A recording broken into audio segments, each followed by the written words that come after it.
शंकराचार्य का विवाद थमने का नाम नहीं ले रहा है। इस पर संग्राम बढ़ता जा रहा है। अभी मुक्तेश्वरानंद और माघ मेला प्रशासन के बीच टकराव के हालात बन चुके हैं। हो क्या रहा है बताते हैं आपको। पिछले 48 घंटे के अंदर प्रशासन ने अभी मुक्तेश्वरानंद को दूसरा नोटिस भेजा है। इसमें मौनी अमावस्या के दिन बैरियर तोड़ने और जबरन भीड़ में बग्घी घुसाने को लेकर सवाल किए गए। पूछा गया है कि क्यों ना आपको हमेशा के लिए माघ मेले से बैन कर दिया जाए। अगर 24 घंटे के अंदर संतोषजनक जवाब नहीं मिला तो संस्था को दी गई जमीन और सुविधाएं वापस ली जा सकती है। इसको लेकर ये देखिए नोटिस जो हम आपको दिखा रहे हैं, नोटिस की कॉपी वो जारी कर दिया गया है। देखिए शंकराचार्य को भेजे गए दूसरे नोटिस में और क्या कुछ लिखा है आपको ग्राफिक्स के जरिए चलिए फटाफट बता देते हैं कि लिखा क्या है। मौनी अमावस्या के दिन आपातकालीन बैरियर तोड़ने का आरोप इन पर लगा है। बिना अनुमति पालकी से संगम स्नान की उन्होंने कोशिश की, इससे भीड़ में भगदड़ का खतरा पैदा हुआ। मेले की व्यवस्था बिगड़ी, जन सुरक्षा पर खतरा उत्पन्न हुआ। नोटिस में 24 घंटे में संतोषजनक जवाब मांगा गया है। जवाब न मिलने पर सुविधाएं निरस्त करने की भी चेतावनी दी गई है। माघ मेले में हमेशा के लिए प्रवेश बैन करने की बात भी इस नोटिस में कही गई है। और इसी बीच आपको बताएं कि सीएम योगी ने अभी मुक्तेश्वरानंद का बिना नाम लिए कहा है कि किसी को परंपरा बाधित करने का हक नहीं है। ऐसे तमाम कालनेमी जो धर्म की आड़ में सनातन धर्म को कमजोर करने की साजिश रच रहे हैं वो एक्सपोज हो चुके हैं। सुनिए जरा उन्होंने क्या कहा। एक योगी के लिए, एक सन्यासी के लिए, एक संत के लिए धर्म और राष्ट्र से बढ़कर के कुछ नहीं हो सकता। यही उसके जीवन का ध्येय होना चाहिए। उसकी व्यक्तिगत प्रॉपर्टी कुछ नहीं होती, धर्म ही उसकी प्रॉपर्टी है, राष्ट्र ही उसका स्वाभिमान है। अगर कोई राष्ट्रीय स्वाभिमान को चुनौती देता है तो हमें खुल करके उसके सामने आकर के खड़ा हो जाना चाहिए, उसकी चुनौती का मुकाबला करने के लिए खड़ा होना चाहिए। कोई धर्म के खिलाफ आचरण करता है, क्योंकि ऐसे तमाम कालनेमी होंगे जो धर्म की आड़ में सनातन धर्म को कमजोर करने की साजिश रच रहे होंगे। हमें उनसे सावधान होना होगा, उनसे सतर्क रहना होगा। देखिए भाई शंकराचार्य के लिए संतों में भी दो फाड़ दिखाई दे। माघ मेले में हुए विवाद के बाद से लोग अभी मुक्तेश्वरानंद के खिलाफ हो गए हैं, उनके खिलाफ चौपाल बुलाई गई है। सुनिए जरा। माघ मेला में जो है हमेशा वो चाहे शंकराचार्य हो, चाहे जगत गुरु हो, चाहे महामंडलेश्वर हो, चाहे द्वाराचार्य हो, चाहे श्री महंत हो, चाहे महंत हो, चाहे कोई साधु संत हो और चाहे आम जनमानस हो, सभी लोग पैदल चल करके जाते हैं, प्रेम से स्नान करते हैं, स्नान करके अपना संध्या भजन पूजन पाठ करते हैं। लेकिन इनका मेन उद्देश्य स्नान नहीं था। मेन उद्देश्य इनका ये था कि मुझे सुर्खियों में आना है। ये जब से पैदा हुआ, जब से गुरुजी के संगत में रहा, कांग्रेस में इसके गुरुजी थे, वो भगवत स्वरूप थे। हम लोग उनकी इज्जत करते हैं, उनको प्रणाम अभी भी करते हैं। न वेद पढ़ा, न वेदांत पढ़ा, न शास्त्र पढ़ा, न शास्त्र पढ़ा, बस मुड़ मुड़ा के एक डंडा लेकर के शंकराचार्य बन के राम के विरोध। घटना के बाद एक और विवाद गहरा गया कि स्वामी अभी मुक्तेश्वरानंद ज्योतिष पीठ के असली शंकराचार्य हैं भी या नहीं। चलिए आपको ग्राफिक्स के जरिए बताते हैं।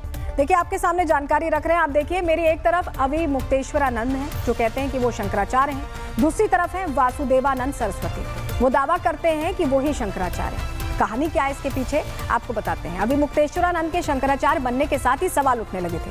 2022 में शंकराचार्य स्वरूपानंद सरस्वती का निधन हुआ था।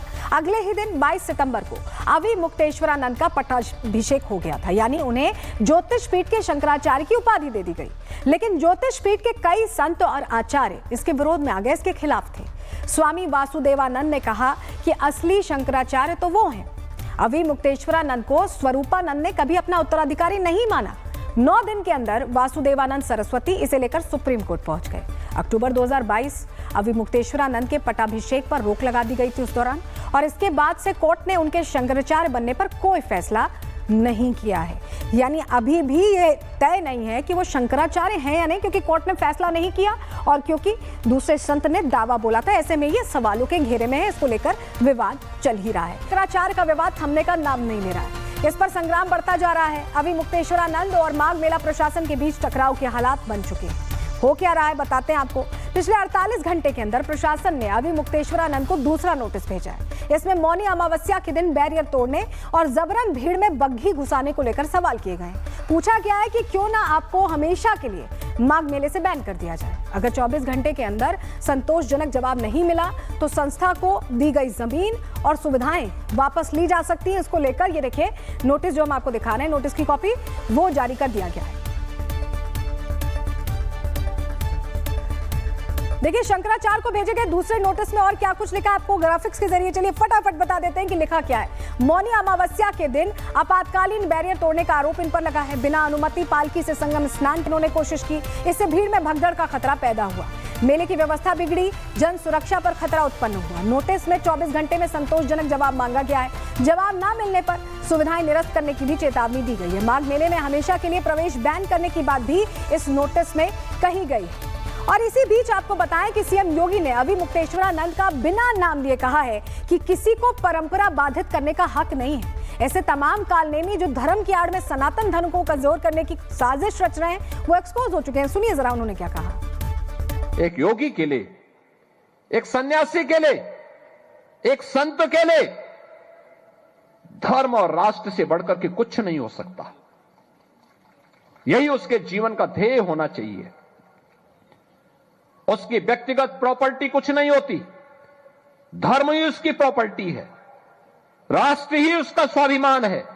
अगर कोई राष्ट्रीय स्वाभिमान को चुनौती देता है तो हमें खुल करके उसके सामने आकर के खड़ा हो जाना चाहिए, उसकी चुनौती का मुकाबला करने के लिए खड़ा होना चाहिए।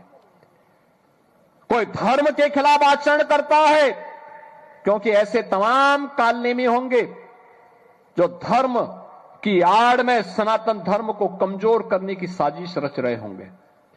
हमें उनसे सावधान होना होगा, उनसे सतर्क रहना होगा। देखिए भाई शंकराचार्य के लिए संतों में भी दो फाड़ दिखाई दे। माघ में हुए विवाद के बाद से लोग अवि मुक्तेश्वरानंद के खिलाफ हो गए हैं, उनके खिलाफ चौपाल बुलाई गई है। सुनिए जरा। माघ मेला में जो है हमेशा वो चाहे शंकराचार्य हो, चाहे जगत गुरु हो, चाहे महामंडलेश्वर हो, चाहे द्वाराचार्य हो, चाहे श्री महंत हो, चाहे महंत हो, चाहे कोई साधु संत हो और चाहे आम जनमानस हो, सभी लोग पैदल चल करके जाते हैं, प्रेम से स्नान करते हैं, स्नान करके अपना संध्या भजन पूजन पाठ करते हैं। लेकिन इनका मेन उद्देश्य स्नान नहीं था, मेन उद्देश्य इनका ये था कि मुझे सुर्खियों में आना है। ये जब से पैदा हुआ, जब से गुरुजी के संगत में रहा, कांग्रेस में इसके गुरुजी थे, वो भगवत स्वरूप थे। हम लोग उनकी इज्जत करते हैं, उनको प्रणाम अभी भी करते हैं। न वेद पढ़ा, न वेदांत पढ़ा, न शास्त्र पढ़ा, न शास्त्रार्थ पढ़ा, बस मुड़ मुड़ा के एक डंडा लेकर के शंकराचार्य बन के राम के विरोध। घटना के बाद एक और विवाद गहरा गया कि स्वामी अवि मुक्तेश्वरानंद ज्योतिष पीठ के असली शंकराचार्य हैं भी या नहीं। चलिए आपको ग्राफिक्स के जरिए बताते हैं। देखिए आपके सामने जानकारी रख रहे हैं आप। देखिए मेरी एक तरफ अवि मुक्तेश्वरानंद हैं जो कहते हैं कि वो शंकराचार्य हैं, दूसरी तरफ है वासुदेवानंद सरस्वती, वो दावा करते हैं कि वो ही शंकराचार्य हैं। कहानी क्या है इसके पीछे आपको बताते हैं। अवि मुक्तेश्वरानंद के शंकराचार्य बनने के साथ ही सवाल उठने लगे थे। 2022 में शंकराचार्य स्वरूपानंद सरस्वती का निधन हुआ था।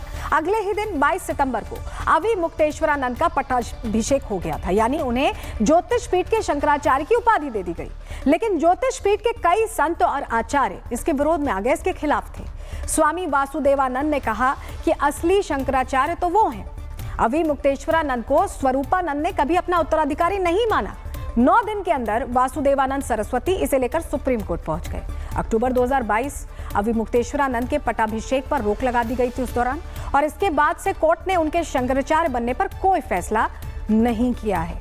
यानी अभी भी ये तय नहीं है कि वो शंकराचार्य हैं या नहीं, क्योंकि कोर्ट ने फैसला नहीं किया और क्योंकि दूसरे संत ने दावा बोला था। ऐसे में ये सवालों के घेरे में है, इसको लेकर विवाद चल ही रहा है।